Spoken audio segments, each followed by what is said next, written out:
Hey, what's up everyone? I hope you're all having a wonderful day or night. I hope you will enjoy today's video, so let's just get into it. On a scale of 1 to 10, how beautiful do you think you are? A 10. I mean, I'm gonna say I'm a 10. 7. On a scale of 1 to 10, how beautiful do you think you are? Oh, 10! No, I'm like an 8. I'll go with 10. Alright, but would a 10 go with you? The delusion is real though. Out of 5 ladies, 3 of them claimed they're a 10. And if I might say so, they were the least attractive out of all 5. And yeah, I know. How can you say that? Well, I just open my mouth and stuff comes out. Oh, you're wondering if she likes you. Well, have you guys had a face mask night yet? Yeah, like she like puts a face mask on you. You have like little bow headband in your hair, whole nine yards, everything. A face mask. Oh, you don't even know what that is yet? It's not looking good, bruv. Well, bruv, actually is looking great. If that's what I need to put myself through, I really want her not to like me. Men marry the woman in front of them at the time they are ready to get married. You want to know why this statement might actually be true?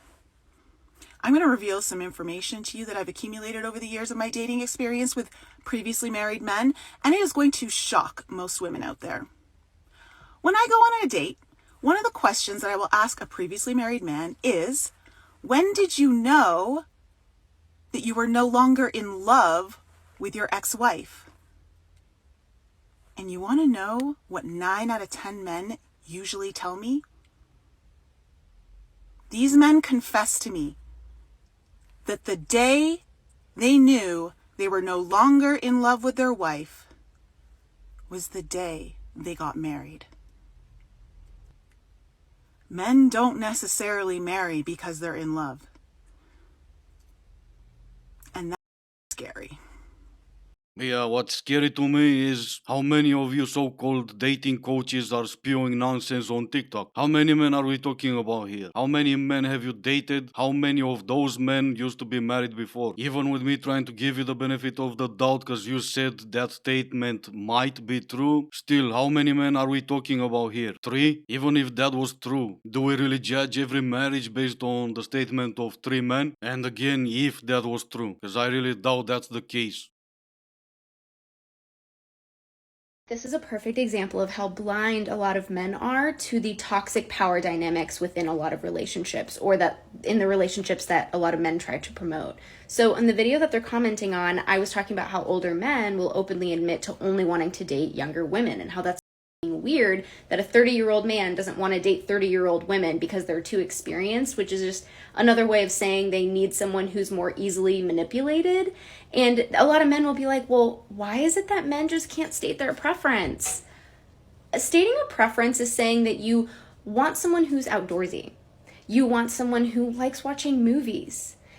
A preference to date someone who's much younger than you with less life experience is not a preference. Because you say so, or because you don't like it. Nah, princess, that's still a preference. And if a 30-year-old wants to date a 25-year-old, that's still a preference and it's still not weird. Again, you might not like it, but no one cares.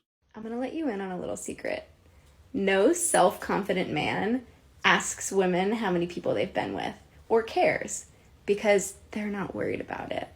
And if you are worried about it, it just means that you're terrified that you won't live up to past experiences, which says a lot more about you than it does about us. No, it still says more about you. And shaming tactics didn't work before and they're still not gonna work now. Oh, he's insecure. Maybe he's not. You're talking about men in general, and not every man is insecure. Not every man is unexperienced when it comes to bedroom fun. As always, I'm not gonna talk about anyone else, so I'm just gonna use myself as an example. I am self-confident and I've been married for most of my adult years. That means I know a thing or two about bedroom fun. That's why I laugh so hard whenever I hear all of you angels angels talking about insecurities in men when it comes to high body count. Because in reality, the more experienced you are, the more secure you are, the more confident you are to say no to a girl with a high body count. You might not say no to an hour or a single night, but you will say no to a relationship. And that's exactly where my confidence comes into the conversation, when I can easily say no to you and when I can easily laugh and walk away. Get ready with me while I tell you a story about a time I cheated on my boyfriend and don't regret it. Now, I would like to preface this by saying I do not condone cheating. It's not healthy. It's not good. But I try to find, the light at the end of the tunnel in every situation. And let's just say the situation brought me back to life and made me wake up and realize that I was not happy. And that didn't lead to a breakup, that led to cheating. Keep in mind that she doesn't condone cheating, but she doesn't regret it. I'll save you guys the trouble of going through a 3 minutes long video, so here's the story. It was almost Valentine's Day and her boyfriend went on a boy trip. And he paid for her and her girlfriends to go on a girls trip in Mexico. While being in Mexico for a vacation, she found someone that used to be on her Instagram, whatever, and I guess she remembered that she was unhappy and decided to cheat on her boyfriend. She doesn't regret it either, cause maybe the guy she cheated on her boyfriend with was that good. I flirt with men as a science experiment, and I'm going to tell you what I learned. The highest level of players do something that I call an insecurity hug.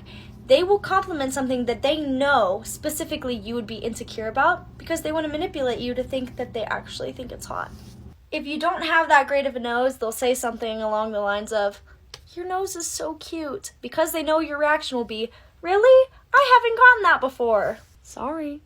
Yeah, okay, but what happens if a man that is not a player really likes your nose? Then he's a player. Smart. I don't know what parts of science that is, but smart. Anyway, now we know what the player said when you flirted with them. What did the men that are not players said when you flirted with them? Oh, you don't do that? Oh, you're a good girl, you don't do that, right? Yeah, cause you obviously flirt with the F-boys for science experiments. And I like the girls on the corner for their mind. This person who fumbled you so badly, would you trust them and their capabilities to be the same person to heal you? So this person went ahead and broke you, and you're trusting them to put the pieces back together?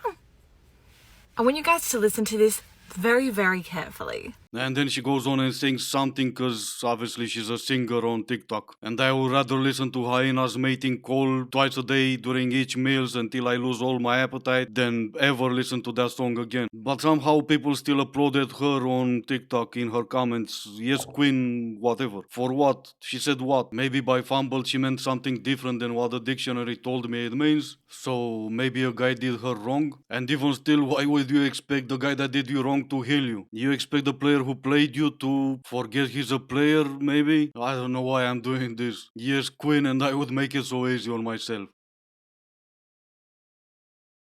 There's no problem with you men asking us what we bring to the table as women. That's a very fair question to ask. The problem is the men who are asking it are not our target audience. Like, ain't nobody want the recipe to your peach cobbler, sir. We're not talking to you. Still couldn't find the answer to that question, could you? Unfortunately, you are talking to us. Well, unfortunately for us this time. Unfortunately for you, your target audience doesn't take you seriously and they're not listening to you. Fortunately for us this time, whenever you're trying to talk to us, we're only laughing and we're going back to do our own things. Unfortunately, as a woman with high standards in this world, not only will the men come for you, so will the women. And it all boils down really to self-worth. If they don't feel worthy, they're going to project onto you and tell you that you're literally not a princess. And I'm not, sweetheart. I'm a queen. Let's get it right. Yes, queen. Oh, that will be so easy. But then again, what man wants easy?